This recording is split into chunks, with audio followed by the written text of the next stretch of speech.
Tout ce qu'on peut dire, c'est bonne chance aux éléphants de Côte d'Ivoire. Madame, monsieur, bonsoir. Et j'espère que vous allez bien. C'est vendredi, la dernière de la semaine. Encore une fois, bienvenue. C'est le Grand Talk sur la télé sans filtre. À tout de suite.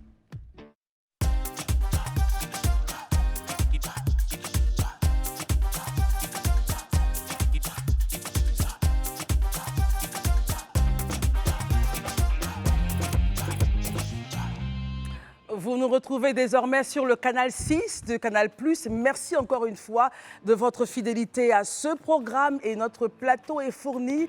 Nous avons Isabelle Vauvor, oh, ce rouge. Isabelle, oui, bonsoir. Bonsoir Christelle. Comment bonsoir ça va? Bonsoir chez vous. Je vais super bien, merci. J'adore ton chignon aujourd'hui. Merci. Oh, merci.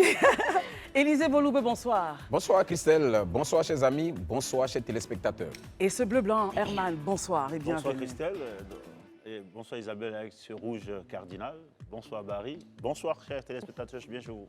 Barry, bonsoir. Bonsoir Christelle, bonsoir Herman, bonsoir Élisée, bonsoir Isabelle Vauvor.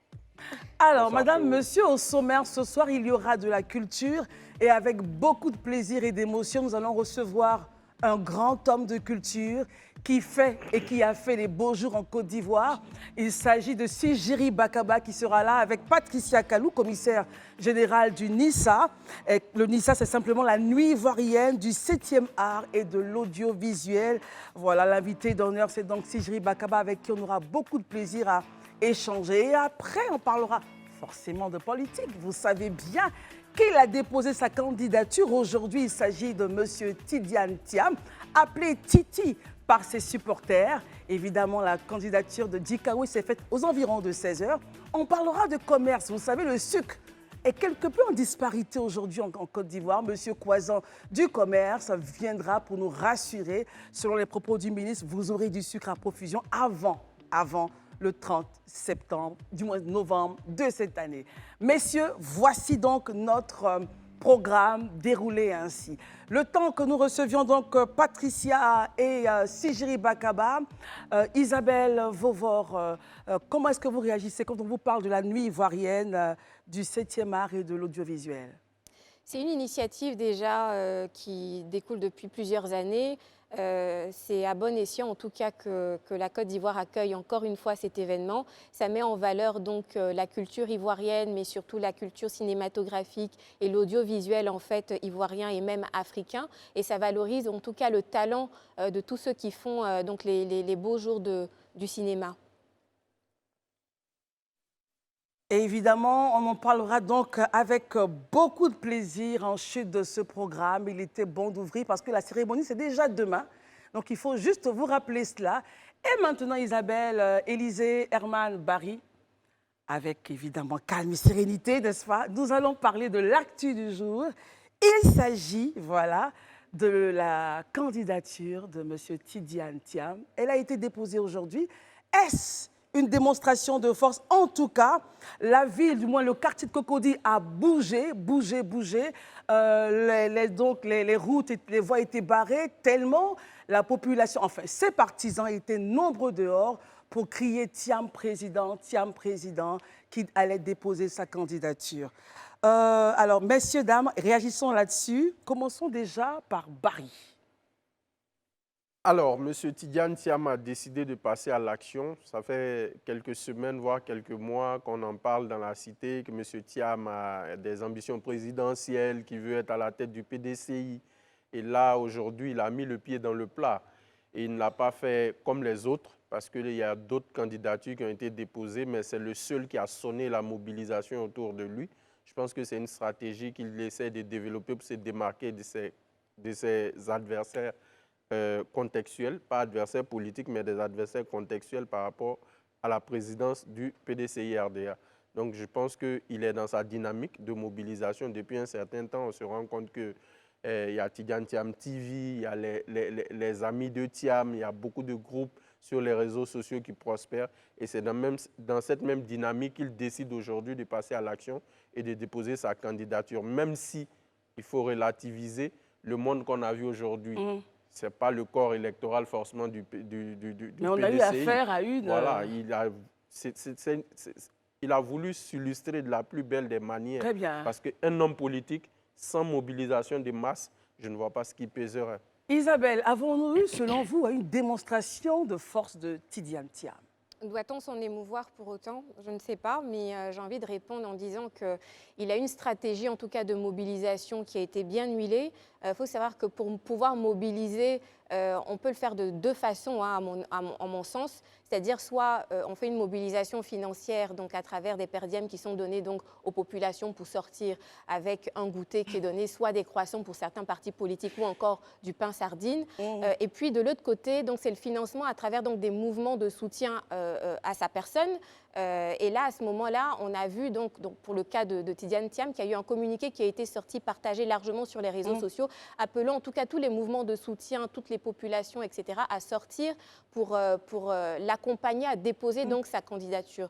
Donc moi, j'ai envie de dire qu'il n'est pas le premier, en tout cas, à faire une telle mobilisation. Je prends par exemple le cas du ministre Mamadou Touré quand il a gagné donc dans les régionales au niveau du Haut-Sassandra, quand il est retourné donc dans la région, il y avait donc eu une grosse mobilisation. Les hommes politiques ont l'habitude des voilà, mobilisations. les hommes politiques ont l'habitude de cette mobilisation, mais l'objectif principal quand on fait ce type d'action politique-là, c'est véritablement de se montrer populaire, de montrer en fait qu'on fédère et surtout montrer qu'on est le candidat plus ou moins naturel du parti. Voilà. Élisée Boloube, alors si on part sur ce que Isabelle vient de nous dire, elle a dit, doit-on s'émouvoir des partisans qui étaient nombreux aujourd'hui dans les rues de Cocody pour scander le nom du candidat?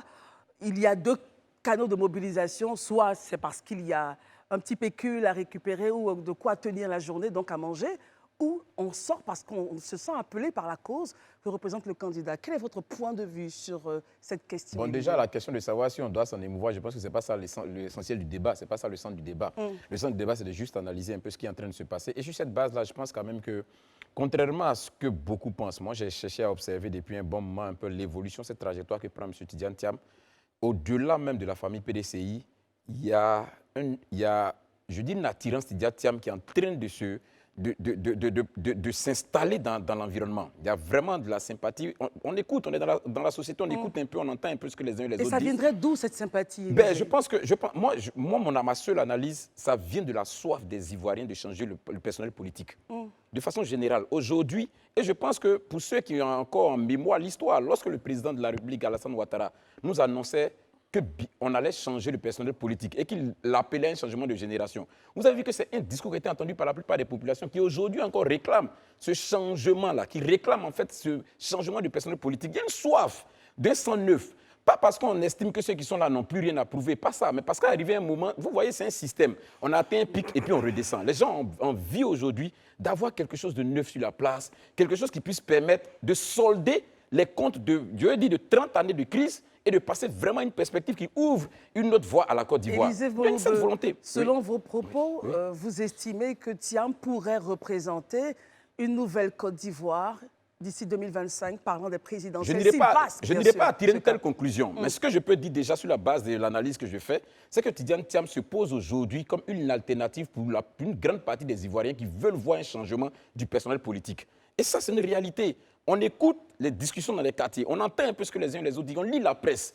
Il y a un sentiment de changement, de volonté de voir quelque chose de neuf qui existe aujourd'hui. Et je pense qu'aujourd'hui, ce à quoi on a assisté devant la maison du PDCI est un message. Je vous dis que si un autre parti nous propose une telle alternative, vous allez voir encore la mobilisation qui sera autour. Parce qu'il y a une véritable volonté de vraiment voir du sang neuf dans l'univers politique. Alors, Herman, Élisée ouvre un champ assez large. Il dit que ce qu'on a vu aujourd'hui dans les rues de Cocody à cause de la candidature de Tidiane Thiam montre qu'il y a un désir d'alternance. Alors, peut-être qu'il part des membres, enfin des partisans du PDCI, ou est-ce que, selon vous, même au niveau de la population générale, au niveau même des autres partis, on a envie de voir cet homme-là un jour accéder peut-être à une position élevée en Côte d'Ivoire? Tout en revenant sur ma première question, vous allez réagir là-dessus. Est-ce que c'est pour vous, cette mobilisation était une démonstration de force pour dire « c'est moi, je suis candidat et je suis prêt à aller jusqu'au bout », Herman? En réalité, il y a une ferveur. On voit, on l'observe. Hein, comme Élisée l'a dit. Quand il y a une ferveur autour de la candidature de Tidiane Thiam pour la présidence déjà, qui annonce certainement ce qui va avoir lieu lorsqu'il aura la présidentielle. Et cette volonté, comme Élysée le dit, cette volonté de renouvellement de la classe politique en Côte d'Ivoire, il y a des députés même qui l'ont porté, mais avant même l'arrivée de Tidjane Thiam sur la scène politique. Et de plus en plus, les gens le pensent. C'est vrai, ce sont des gens depuis 1990, avec le multipartisme, qui sont restés avec nous qui sont restés sur la scène politique aujourd'hui. Il y a une réelle volonté. Donc, on sent que la candidature de Tidjane Thiam crèche là. Mais moi, en même temps, je veux dire, ça serait assez trop tôt, même péremptoire, de dire aujourd'hui que cette ferveur autour de Tidjane Thiam le porte déjà ouais. à la présidence du parti. C'est quoi? Quand on regarde, hein, je ne sais pas, arithmétiquement, on voit, si on veut regarder, il n'y a pas plus de 10 000 personnes dans les rues. Herman, comment est-ce que vous savez qu'il n'y a Laissez-moi pas terminer. 10 000 On a vu personnes? un autre candidat même, Yassé, c'est vrai que ce n'est pas le même contexte, mais lorsque ces bureaux à l'hôtel communal de Cocody avaient été perquisitionnés de façon spontanée, on a vu aussi une liesse populaire des personnes qui sont allées et lui apporter ce soutien. Je lui dis que, et quand on Comme vous connaît, l'avez dit, c'était pas le même cadre. oui, mais on connaît Gikayu aussi, on connaît Akossi Benjo. S'il voulait faire un dépôt de candidature aussi impressionnant ou bien retentissant, comme ce que Ils auraient pu le faire. ils auraient pu le faire. Donc moi, je pense que c'est pas là. Aujourd'hui, il faut donc avoir de la mesure lorsqu'on parle de ça. Le vrai débat se situe au niveau du collège électoral du PDCI. Ces représentants, les délégués qui vont venir des sections, qui vont voter et autres. Et ça, souvent, ils peuvent ne pas suivre la voie de la rue, comme, pour parler comme certains. Donc, il y a un véritable problème. Donc, moi, je pense que tout reste à jouer. Tous les candidats là conservent une certaine... quand on prend Gikayu et Akossi Benjo, ce sont des gens qui étaient au pouvoir, qui ont travaillé avec... qui étaient en activité aux côtés du président Bédié, donc qui ont quand même... Ils savent comment faire pour susciter une certaine mobilisation. Donc, doucement, on avance. Moi, je pense que ce que Tidjane Thiam doit réussir à faire aujourd'hui, c'est au-delà de sa candidature à la présidence, ce qui l'intéresse, c'est en filigrane, c'est la présidence, la candidature à la présidentielle. Donc, il a besoin d'une certaine unité. Donc, il doit pouvoir rester plus ou moins sobre dans ses propos, même ça, on le voit, hein, dans ses propos à l'égard même des autres candidats à cette élection à la présidence du parti. Justement, parlons un peu des propos. Isabelle, dans certains écrits, des confrères ont rapporté certains propos de Tidjane, disant que nous sommes prêts à aller jusqu'au bout et on va gagner. Aujourd'hui, c'est le jour de ma libération. Comment est-ce que vous comprenez ces propos-là, Isabelle? Donc, je situe un peu le contexte. Ce discours a été tenu lors de son dépôt en fait, de candidature. Voilà. Oui. Donc, quand il parle en fait de « on va aller jusqu'au bout, on va gagner cette élection », il parle donc de l'élection pour la présidence donc, du PDCI. Donc, moi, je pense que quand il parle aussi de libération, pour moi, beaucoup de gens, depuis déjà 2019, voire même un peu avant, parlaient en tout cas de sa candidature comme candidat du PDCI pour la présidentielle, etc. Et on ne l'entendait pas lui-même, en fait. Voilà. C'était les gens autour de lui qui annonçaient donc qu'il allait être candidat, etc. Donc aujourd'hui, il sort enfin la tête, j'ai envie de dire ça comme ça. Donc c'est sa libération. Il fait un grand pas, un gros saut, en tout cas en politique. Et puis, que le ciel l'accompagne. Alors rapidement, un point Barry sur le profil des autres candidats. Ont-ils leur chance?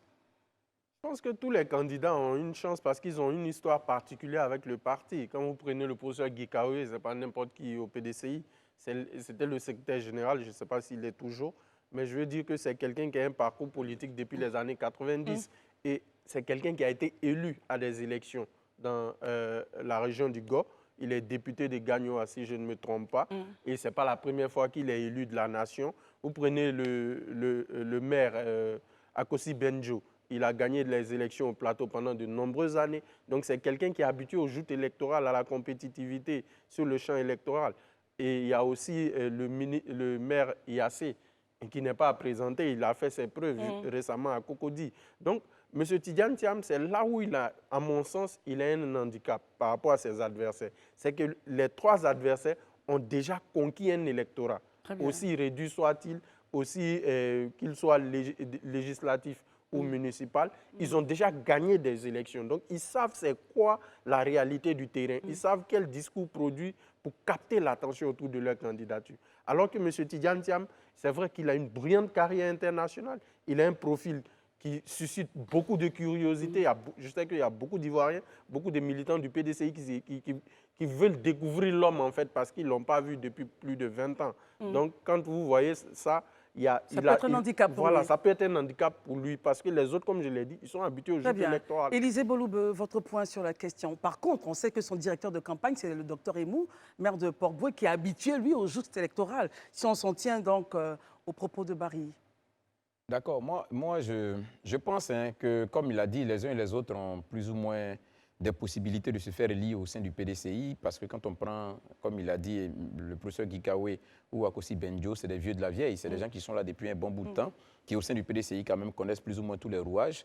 Mais aujourd'hui, Tidiane Tiama, pour lui, moi je pense, le fait qu'il y a une adhésion aussi bien de ceux-là qu'on peut appeler le Conseil des sages ou la mémoire du PDCI, c'est-à-dire des doyens, qui vraiment la double réellement, et puis aussi cette jeune garde-là qui voit en lui éventuellement ce représentant-là qu'ils ont tant attendu, qui leur permettra de pouvoir avoir au moins la parole, ou bien de pouvoir être entendu, parce que depuis bon nombre d'années quand même au PDCI, on sait que ce n'était pas aussi évident, en tout cas pour une catégorie de la population, de pouvoir prendre parole, de pouvoir vraiment être à un certain niveau de responsabilité. Donc, l'un dans l'autre, je crois que vraiment les uns et les autres ont leur chasse. Mais au-delà de ça, c'est vrai que la compétition au niveau du PDCI, de la présence du PDCI, a des enjeux plus loin. Et ces enjeux plus loin aussi tiennent compte du contexte même de la société, de la nation.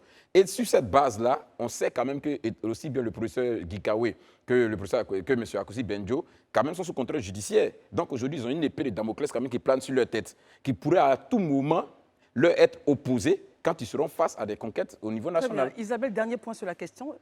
Je ne suis pas trop d'accord avec ce que Barry a dit tout à l'heure. Moi, je pense en tout cas que la force de Tidiane Thiam, justement, réside dans sa faiblesse. Tidiane Thiam, par exemple... Quelle est sa faiblesse? Non, il l'a dit précédemment. Il a dit, en fait, qu'il n'avait pas d'expérience. Voilà, il n'a jamais conquis, en tout cas, de bastion politique, etc. Mais il a autour de lui fort sur cette question-là. Oui, parce qu'il a autour de lui, en fait, de lourds, de lourds animaux politiques, en tout cas, qui sont prêts à mouiller le maillot pour justement lui concéder cette victoire-là. Il y a également le spectre, oui, comme par exemple Emou, docteur Emou, maire de Port-Bouët, le maire de Port-Bouët et bien d'autres caciques, en tout cas du PDCI.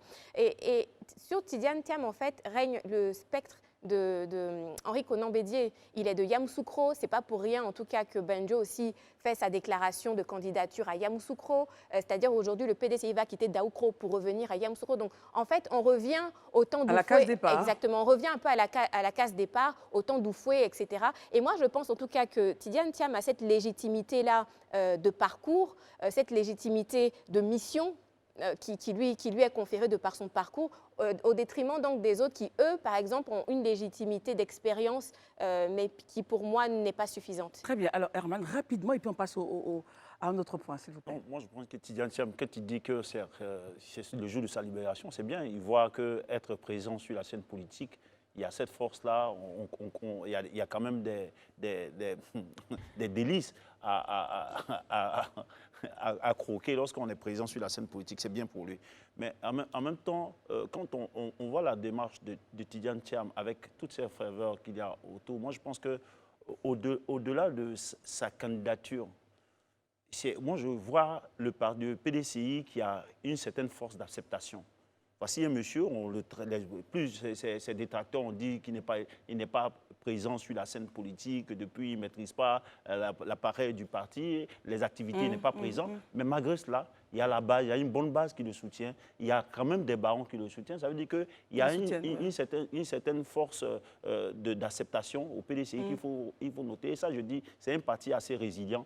Et ce parti est en train de nous le démontrer. Et justement, on va donc observer, regarder avec beaucoup d'attention ce qui va se passer le 16 décembre. Pendant ce temps, messieurs, dames, du côté donc du RHDP et du PPACI, séparément, ils sont en conclave stratégie, on va le dire ainsi, pour les enjeux électoraux de 2025. Et on va s'appesantir sur les propos un peu du président du directoire, qui dit qu'il faut absolument que le RHDP puisse travailler une stratégie qui leur permette de rester au pouvoir. Isabelle, pendant que le PDCI, justement, s'apprête avec les candidatures, le RHDP et le PPACI également s'apprêtent, in fine, pour 2025.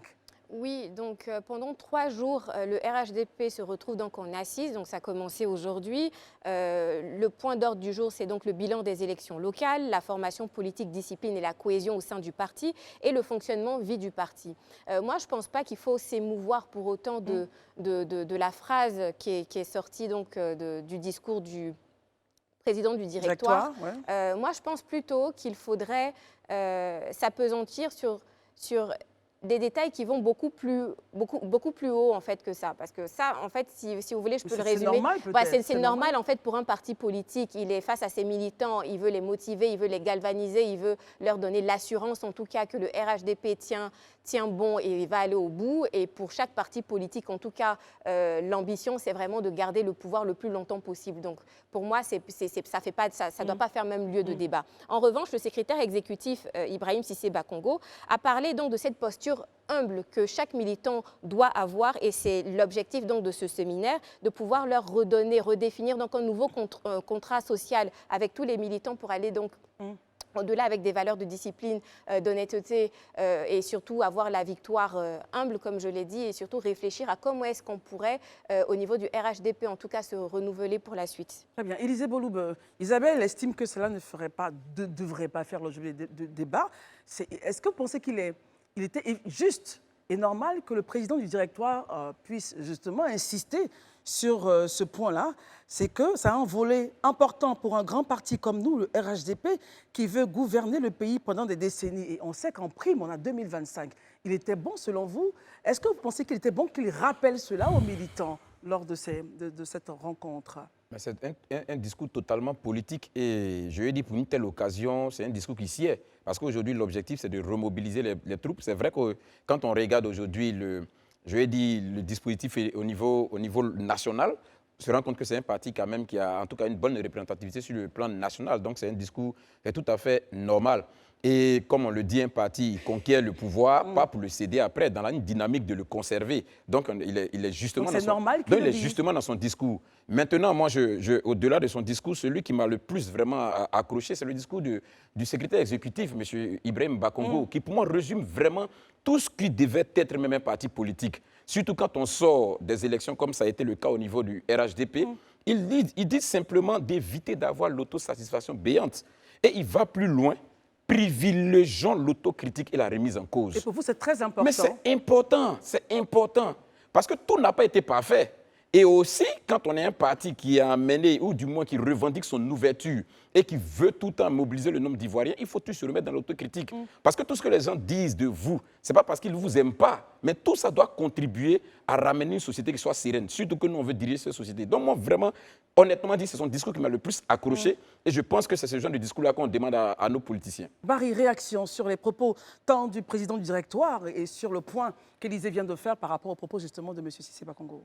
Franchement, il faut se situer dans le contexte. Par le passé, le champ politique, il y avait un grand absent. C'était le président Gbagbo qui est revenu. Et il y a eu des élections municipales et régionales. Donc, il y a une nouvelle dynamique qui est en train d'être instaurée. Comme il l'a dit, le secrétaire exécutif a parlé d'humilité. Moi, je dirais qu'en me basant sur la théorie des grands généraux qui vont en guerre, la plus grande erreur d'un stratège militaire, c'est de minimiser ou d'avoir du mépris vis-à-vis de son adversaire. Donc, quand tu as du mépris, tu négliges ton adversaire. Et après, sur la réalité du terrain, on te bat. Donc, il y a une dynamique qui est en train de s'enclencher. Le PDCI est en train de se restructurer. Ils auront un nouveau président. Ils seront là en 2025. Le PPACI revient dans le jeu électoral. En 2020, ils n'y étaient pas. En 2015, ils étaient absents. Et quand on sait la figure que représente Laurent Gbagbo dans le champ politique. Parce qu'une élection législative et municipale est différente de la présidentielle. La présidentielle, on peut voter pour une figure. On peut ne pas voter pour un candidat au municipal, mais la figure que représente l'adversaire politique, le militant peut suivre ça. Donc, c'est normal que le RHDP fasse son bilan et prépare les perspectives pour 2025. Et que le PPACI également se prépare. Voilà, c'est la saison des préparatifs de 2025. Très bien. Chacun va se préparer et il va aller sur le terrain. Herman, dernier point sur le sujet. Ben moi, c'est vrai qu'on est passé là-dessus. C'est vrai que cela peut consacrer une certaine dynamique dans le parti. Mais lorsque un responsable politique dans un jeu démocratique où on souhaite une république solide avec un jeu de chaises entre toutes les idéologies en présence, dire qu'on souhaite conserver et gouverner le pays pendant plusieurs décennies, moi, ça m'inquiète. Pourquoi ça vous inquiète, Herman? Ça m'inquiète parce que l'alternance politique, c'est vrai que ce n'est pas une des notions sur lesquelles se base, se construit la démocratie, mais c'est un moyen aussi de construction de la démocratie. Mais l'alternance, c'est décidé par le peuple, non? Oui, l'alternance, c'est vrai que c'est décidé par le peuple. Voilà pourquoi il faudrait qu'en face des responsables politiques qui tiennent ce genre de discours, qu'il y ait des sensibilisations de l'opinion des populations à porter, à faire barrage à ces genres de projets-là, qui sont des projets éternels à la tête de nos régimes. Parce que quoi, l'alternance politique nous évite de retomber dans un régime de parti unique.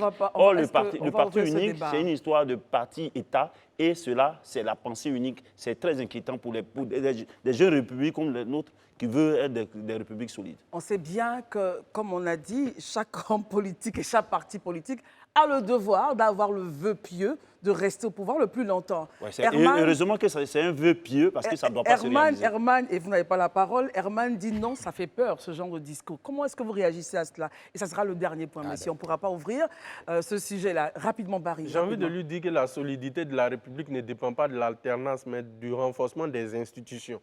Parce que les hommes sont importants, mais les institutions sont au-dessus. Je ne connais pas. Est-ce que vous avez la parole, Herman? Herman, vous n'avez pas la parole. Je pense que je t'ai laissé parler. Herman, vous n'avez pas la parole. Il faut respecter mon point de vue, même si ça ne te plaît pas. Allons-y, rapidement. Voilà. Je disais Isabelle Vauvor, vous n'avez pas la parole. Je disais que la solidité de la République dépend des institutions. Merci, Si on a des institutions solides, il n'y a pas de raison que la République ne soit pas solide. Le sujet est clos. Le sujet est clos. Rapidement, on va en parler encore, hein, mais ce n'est pas aujourd'hui.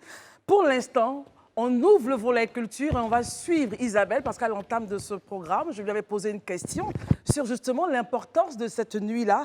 Et il est temps que nous en parlions. J'avais dit Sigiri, mais vous savez qu'à une époque, on l'appelait Sigiri Bakaba. Et maintenant, c'est Sidiki Bakaba. Patricia Kalou, commissaire générale d'INISA. Bonsoir, Patricia.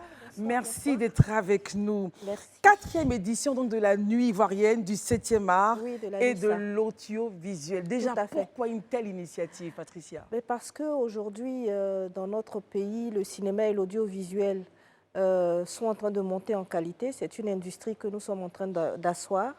Et nous nous sommes rendus compte que ce genre d'événement manquait dans notre écosystème. Il était important de faire une soirée de distinction pour récompenser en tout cas ceux qui font des efforts en matière de qualité pour que notre cinéma et notre audiovisuel soient vus à l'extérieur. En tout cas, merci d'être là. Et vous êtes magnifique. Merci. Alors, pourquoi le choix justement de Sidiki? Excusez-moi, je suis dans le passé. Sidiki. Voilà. Bakaba comme Pourquoi le choix de Sidiki Bakaba comme ambassadeur et invité particulier? En tout cas, pour nous, c'est une icône. Non seulement à l'extérieur de notre pays, mais à l'intérieur de notre pays. Et il nous a paru opportun, normal, en tout cas, de pouvoir le distinguer, lui rendre cet hommage-là, parce que c'est un homme qui accepte de transmettre ses connaissances. Et aujourd'hui, grâce à l'Actor Studio, nous avons les meilleurs acteurs, Maoula Kane, qui sont donc Daiko les fruits. et tout ça, qui sont les fruits de son enseignement. Ouais. Et nous pensons qu'il mérite vraiment un grand hommage. Il a accepté de revenir? Il a accepté de revenir avec un grand plaisir. Alors, il nous disait, j'ai tellement de choses à raconter, j'ai tellement de crédits, de remerciements. Et c'est parce que justement, c'est Patricia que j'ai accepté de venir. Alors, pendant qu'il arrive, on est en train de l'équiper. Herman, rapidement, réaction. Concernant la nuit, on a vu plusieurs événements qui concernent notamment le cinéma en Côte d'Ivoire. Il n'y a pas trop d'attractions. Mais ces dernières années, on voit que l'industrie cinématographique en Côte d'Ivoire, ça bouge. Donc, la NISA aujourd'hui, qu'est-ce qui vous fait mesurer son engouement avant l'heure? Déjà, la NISA, c'est vrai que c'est une soirée de distinction, mais avant la NISA, on a des ateliers de formation, des masterclass. Dernièrement, on a fait des formations en matière de droit. Tous les acteurs doivent savoir qu'est-ce qu'il faut pour signer un bon contrat, pour ne pas se retrouver dans des difficultés. Nous avons fait une formation sur la réalisation avec une grande marque et qui est venue, qui a vraiment donné la possibilité gratuitement à des réalisateurs de pouvoir avoir une formation. Et au-delà de la soirée, nous avons quand même beaucoup de formations. Ensuite, pour la soirée, nous nous sommes rendus compte que sur les chaînes de télé, les diffuseurs sont de plus en plus demandeurs de séries locales, de production locale. Le public adore et c'est très important pour nous de monter en qualité. Et ce genre d'événement, je vous assure, permet de monter en qualité. Aujourd'hui, sur tous les plateaux de tournage, les acteurs se disent cette année, il faut qu'on prenne le NISA, il faut qu'on fasse des efforts en matière de qualité et tout ça. Et ça permet de motiver. Et sur le terrain, on se rend compte que vraiment, ça annonce de bonnes choses. Isabelle? Oui, Isabelle. Ça fait 4 ans déjà que le NISA existe. Cette année, quelles sont les innovations majeures? Il y a de très, très belles innovations. La première innovation, c'est les web-séries. On s'est rendu compte que sur les web-séries, il y a des productions de qualité. C'est plus comme avant. Il y a des efforts qui sont faits autour des web-séries. Ensuite, il y a une catégorie senior, parce qu'on s'est rendu compte qu'il y a des icônes qui sont dans des films et il fallait une catégorie spécialement pour eux, pour ne pas qu'ils se retrouvent en face d'acteurs qui commencent. Et donc, c'est une catégorie senior. Et ensuite, il y a une catégorie internationale, parce que de plus en plus d'acteurs internationaux participent à des productions locales. Et donc, il fallait une catégorie pour eux. Donc, on a vraiment des innovations cette année. Alors, l'invité spécial de la nuit ivoirienne du 7e art est là, oui. Sidiki Bakaba. Il arrive. Pendant ce temps, wow, les éléphants gagnent 2-0. On espère que ça ne va pas changer. On croise les doigts. Ça va, j'espère. On croise les doigts. On espère que ça ne va pas changer jusqu'à la fin du match. Moi, my God, this is a good news. Ça, c'est une bonne nouvelle. Alors, Oui. pour moi, Patricia, mon histoire avec lui, je suis comme devant mon maître. Pourquoi? Parce que j'ai été sa secrétaire. Lorsqu'il était le directeur général du Palais de la Culture, j'ai travaillé en étroite collaboration avec son épouse, et c'est avec lui que j'ai appris justement la diction, le regard. Il partait chaque matin sur le toit du Palais à l'époque pour travailler avec l'Actor Studio, et je guettais, et je regardais comment il faisait, comment... Oh mon Dieu, Attends, moi, je vais te faire une confidence. Moi Oui. aussi, j'ai travaillé avec Oui, lui au vous Palais de la m'avez dit, Culture. justement. Alors, Sidiki, cher maître, merci d'être là. Merci. Merci. Merci. Je vais être beaucoup plus dans les remerciements aujourd'hui, très fortement, et c'est normal, chaque chose a son temps. J'ai perdu, Madame Bakaba est partie, et on vient de Toutes faire nos condoléances. les 41 jours, elle est partie, mais c'est un demi-siècle de vie commune. Et bon, je suis très, très content d'être ici aujourd'hui. Il y a quelqu'un que je suis remercier en premier, c'est le professeur André Baouman, qui, au bout de 7 ans d'exil, a eu le courage, au moment où on disait qu'il ne peut plus mettre le pied en Côte d'Ivoire, il m'a fait venir, après avoir fait un livre sur ma carrière, un deuxième, et il a fait un colloque en faisant venir 34 professeurs du monde entier, et ça a donné un livre de 500 pages. Je peux m'éteindre aujourd'hui, physiquement, mais je pense votre que histoire lui, restera, mais lui, vous il a n'allez pas marqué, vous il a éteindre. marqué Pas l'histoire. Vous allez rester. Et je suis vraiment dans les remerciements parce que Tanguy m'a appelé, Tanguy Blé m'a appelé pour son festival et puis m'a primé. Et puis il y a ma sœur et ma première grande secrétaire qui a vraiment donné avec Patricia Ayala, qui m'ont tenu la main, vraiment quoi. Et je suis dans les remerciements, je ne peux pas ne pas le dire. La première dame, Madame Dominique Ouattara, dès le jour où Ayala est partie, elle n'a pas cessé d'appeler pour me soutenir. Et la ministre de la Culture, pareil, que je n'avais jamais rencontré, je ne l'ai pas encore rencontré, mais qui n'a pas cessé. Il y a eu beaucoup d'Ivoiriens qui l'ont fait. Adama Daïko, le Palais de la Culture a dressé une chapelle ardente avec un grand écran, et puis qui suivait ce qui se passait au cimetière à Paris, simultanément. Et je salue en même temps Ça vous a touché, c'est normal. Et quand il parle en fait de Ayala, il parle de son épouse qui est partie. Permettez que je fasse une petite parenthèse. La Côte d'Ivoire gagne 3-0. Ouais, très très bonne nouvelle. Hein. Oui. Bon, donc il faut rester concentré, l'émission continue. Très bien. Alors, pourquoi avoir justement accepté de venir pour Patricia? Parce que je suppose qu'il y a eu d'autres appels, mais vous êtes venu parce qu'elle vous appelait, vous avez dit que c'est votre fille, il y a un lien. Et après cela, c'est quoi vos projets? Ben, le projet, c'est déjà qu'elle est sur quelque chose qui est important, c'est d'aider le cinéma à se développer. Ça a toujours été mon souci. Et j'ai dit, en rentrant au Palais de la Culture, ce que Kennedy avait dit quand nous, on avait à peine 18 ans, on était gamins, qu'on a entendu dire qu'il disait, je ne demande pas à mon pays qu'est-ce que mon pays peut faire pour moi, mais qu'est-ce que moi, je peux faire pour mon pays. C'est ce que j'ai fait au Palais de la Culture, en ouvrant une école de formation d'acteurs. Il n'y avait aucun programme. On m'a dit directeur. Je pouvais m'installer dans un fauteuil et prendre mon salaire.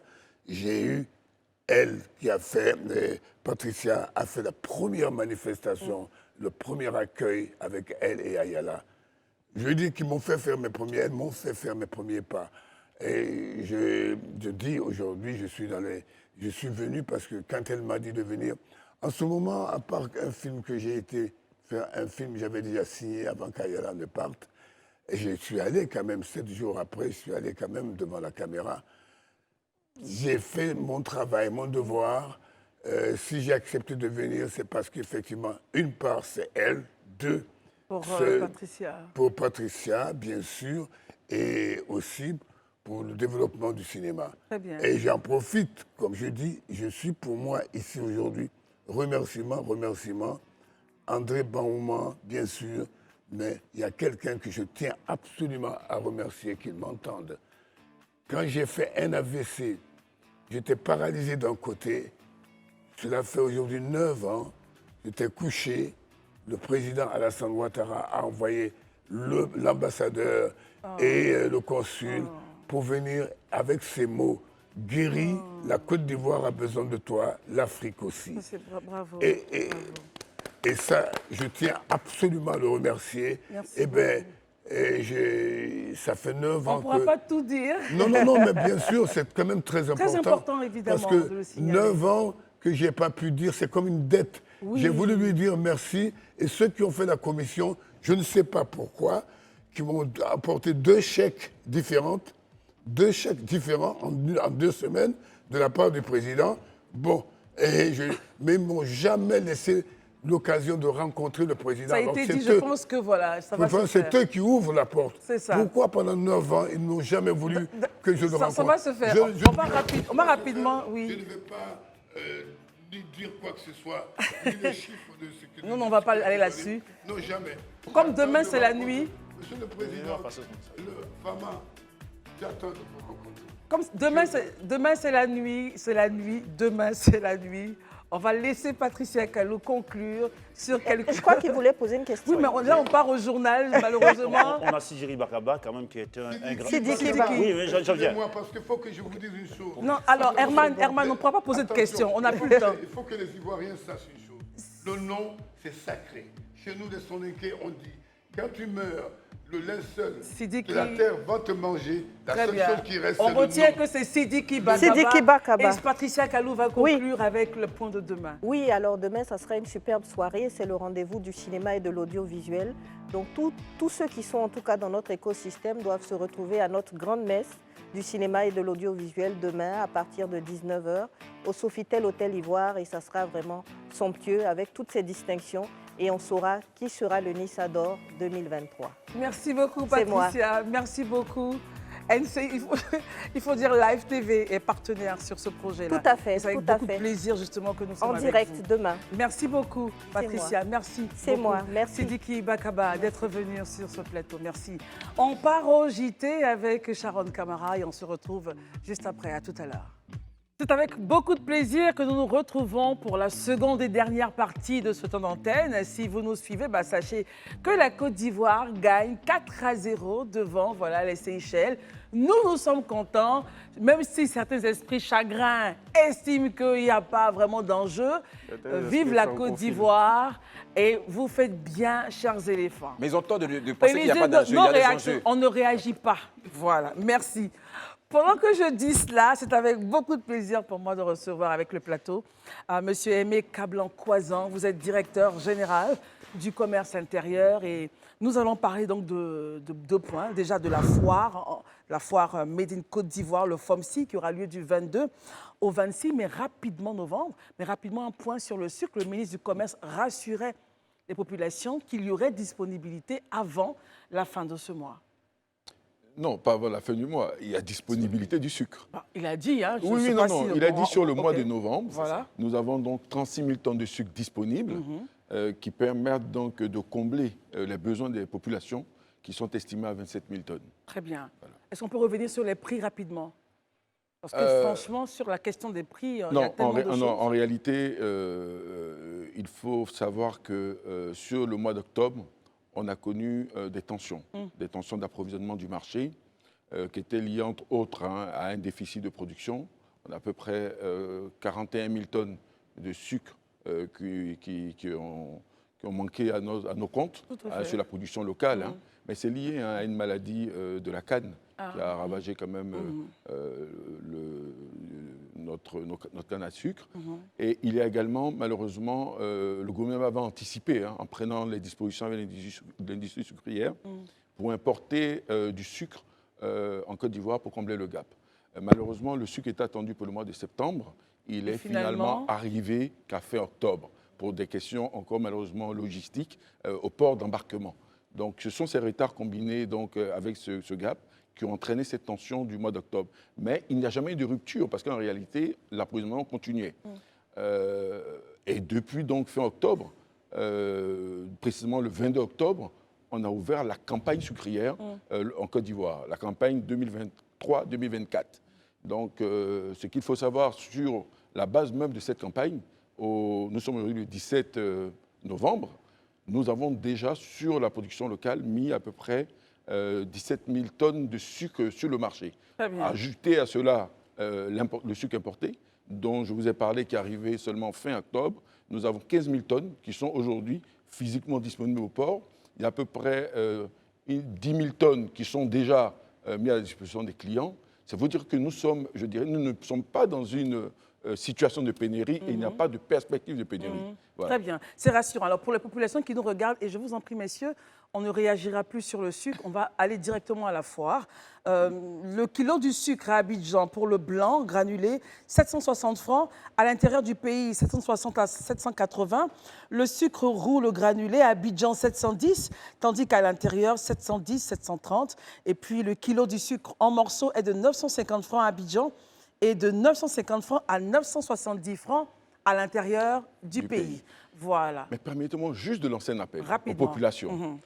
Il faut qu'ils sachent que les prix que vous donnez sont des prix plafonnés, c'est-à-dire des prix réglementés par l'État. Et c'est un droit que l'État leur a donné, le gouvernement, à travers ces prix. Et ils ont donc pour obligation de défendre ce droit et de défendre le pouvoir d'achat. Et cela à travers les plateformes que nous avons mis à leur disposition. Nous avons mis à leur disposition la ligne verte, le 1343. Nous avons mis à leur disposition l'application Contrôle citoyen, qui est une application mobile qui permet donc de dénoncer les pratiques de prix illicites. Ce qu'il faut noter, c'est que c'est anonyme. Vous pouvez donc de manière anonyme faire cette dénonciation. Et également, vous avez la brigade de contrôle rapide qui est disponible, disposée de manière diligente à aller sur le terrain lorsqu'il y a des dénonciations. Donc il faut le faire. Il ne faut pas rester à dénoncer uniquement sur les réseaux sociaux, parce que souvent nous voyons des dénonciations sur les réseaux sociaux, mais nous n'avons pas le point de vente sur lequel il faut aller faire donc sanctionner. Parce que je répète, nous sommes 500 agents de contrôle sur l'ensemble du territoire national. Nous n'avons malheureusement pas les moyens de mettre un agent derrière chaque point de vente. Il nous faut absolument la contribution des populations pour pouvoir donc être efficace. Très bien. Le second point, le second point de votre présence, c'est la foire Made in Côte d'Ivoire qui démarre le 22 et finira le 26. Isabelle, sur ce point-là? Oui, bah déjà, pourquoi promouvoir même le Made in Côte d'Ivoire? Ah, mais parce que, vous savez, nous sommes aujourd'hui, nous avons pour ambition, en tout cas la Côte d'Ivoire, d'être en souveraineté sur les produits de grande consommation. Et je vous rappelle, si vous avez vécu la Covid en Côte d'Ivoire, vous avez vécu ensuite la crise entre l'Ukraine et la Russie, vous avez constaté que sur le plan international, beaucoup de pays qui donc, possédaient donc, les produits de grande consommation ont fermé leurs frontières pour préserver la consommation de la population. Et ça créait justement la flambée des prix sur les marchés internationaux donc des produits de grande consommation et surtout de première nécessité comme l'huile, comme le riz, comme le blé. Donc vous avez noté toute cette tension qu'il y a eu sur nos marchés avec les difficultés sur le prix du pain, les difficultés sur le prix de l'huile. Donc ce sont des réalités qu'on vit. Donc aujourd'hui, la souveraineté alimentaire, la souveraineté en produits de grande consommation est devenue une politique impérieuse pour les États si elles veulent préserver la sécurité de leur population. D'où la foire du Made in Côte d'Ivoire, qui est également une vitrine pour montrer non seulement le savoir-faire ivoirien, mais surtout pour promouvoir et valoriser les produits fabriqués ou transformés en Côte d'Ivoire. Élisée? C'est vrai que la foire Made in Côte d'Ivoire, comme vous le dites, c'est pour valoriser la qualité des produits Made in Côte d'Ivoire. Mais est-ce que ce n'est pas une foire qui est faite à l'attention des, je vais dire que des grandes entreprises, des grands transformateurs, des entreprises qui sont situées en Côte d'Ivoire, mais qui en réalité aussi appartiennent à des expatriés? Est-ce que c'est vraiment pour encourager les initiatives d'exportation ivoirienne de mettre en place de transformation au niveau de l'État? Vous savez, le Made in Côte d'Ivoire, comme je l'ai dit, c'est la promotion et la valorisation des produits fabriqués et transformés en Côte d'Ivoire. Donc, elle s'adresse à toutes les entreprises qui travaillent à partir des produits locaux.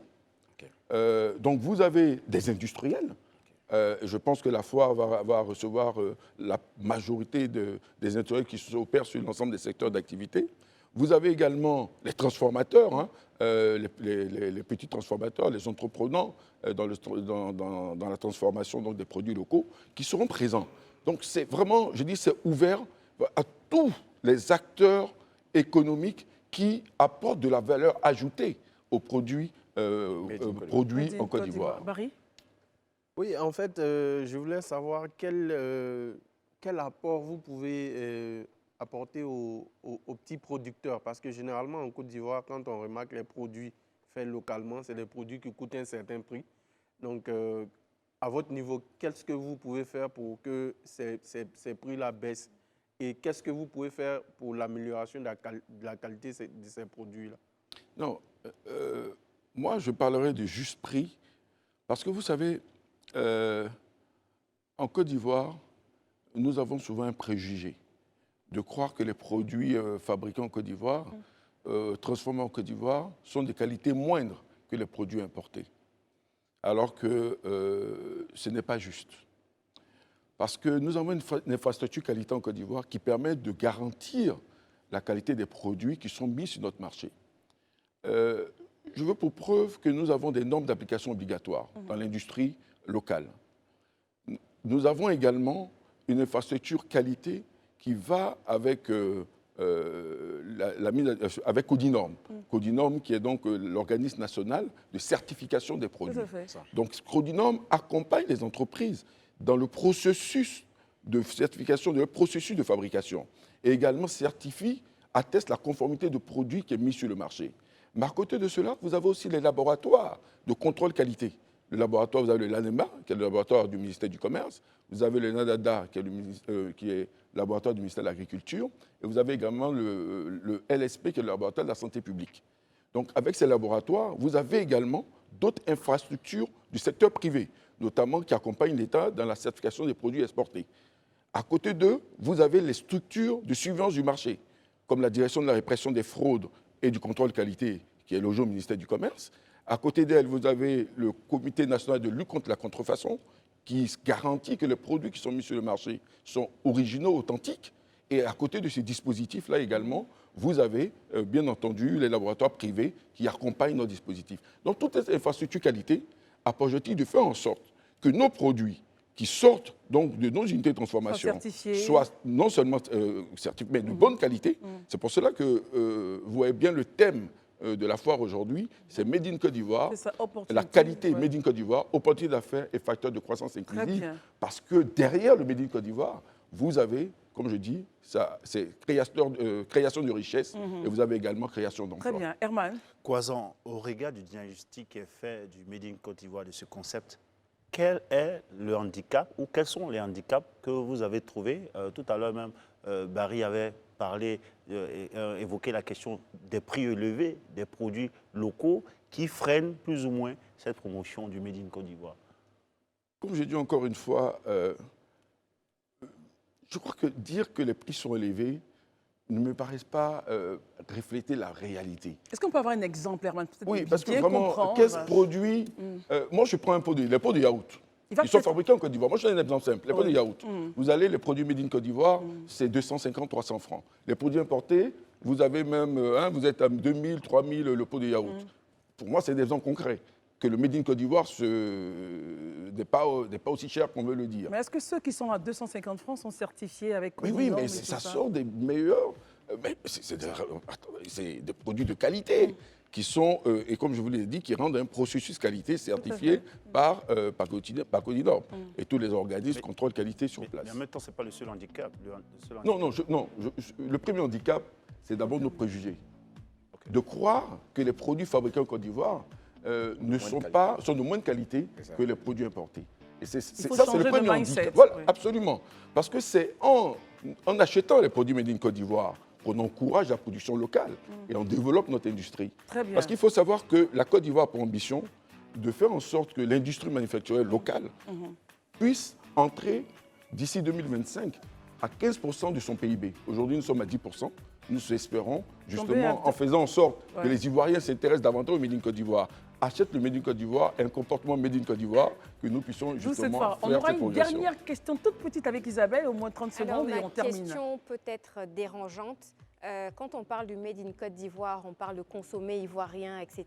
Par ricochet, ça pourrait faire référence à l'ivoirité. Qu'est-ce que vous répondez à ceux qui pensent ça? Moi, je parle de souveraineté alimentaire. Je parle souveraineté en produits de grande consommation. Je crois que la question aujourd'hui, et je parle Made in Côte d'Ivoire, facteur de croissance inclusive, ce qui voudrait dire création d'emplois, création d'industries, développement des PME, renforcement de nos capacités en matière agricole. Moi, c'est les enjeux que je vois pour la Côte d'Ivoire. Donc, pour moi, c'est vraiment l'enjeu que résume totalement le thème de la foire Made in Côte d'Ivoire. La qualité Made in Côte d'Ivoire. Voilà. Opportunité d'affaires, et facteur de croissance inclusive. Merci donc, beaucoup. permettez-moi d'inviter l'ensemble des Ivoiriens à venir massivement découvrir la foire du Made in Côte d'Ivoire, visiter la foire du Made in Côte d'Ivoire. Nous avons une centaine d'exposants. Ça va leur permettre de voir, de s'assurer du savoir-faire local, de voir que nos industriels sont vraiment à la pointe de l'industrie, et qu'il y a aujourd'hui une diversité d'offres en ce qui concerne les produits Made in Côte d'Ivoire dans tous les secteurs d'activité. Très bien. Alors, 22-26 novembre 2023, Parc des Expositions d'Abidjan. Venez découvrir non seulement le joyau architectural, qui est donc le parc des expositions, mais surtout les produits la foire Made in Côte d'Ivoire, les produits faits en Côte d'Ivoire. Merci beaucoup, Monsieur Aimé Cablan-Coisan. Vous êtes le directeur général du commerce intérieur et avec vous, on parlait justement de cette belle foire, le FOMSI, qui aura lieu du 22 au 26 novembre au Parc des Expositions d'Abidjan, avec ce magnifique thème déjà dit, la qualité Made in Côte d'Ivoire, opportunité d'affaires et facteur de croissance inclusive. Merci d'être venu, Monsieur Coisan. C'est moi qui vous remercie. Isabelle Vauvor, bon week-end à vous. Merci d'être venu. Bon week-end à tous. Élisée Volube, bon week-end. Merci Christelle. Herman Bon week-end Abois, à vous bon aussi. week-end. Merci d'être venu. Barry, bon week-end. Merci. Merci aux équipes rédactionnelles, Maï, Rassis, aux équipes de la réalisation, voilà, tout cela, Edwige, tout le studio qui a travaillé d'arrache-pied pour vous produire ce programme. Portez-vous bien, ayez un superbe week-end et puis les programmes continuent sur Live TV à lundi par la grâce de Dieu. Bonsoir.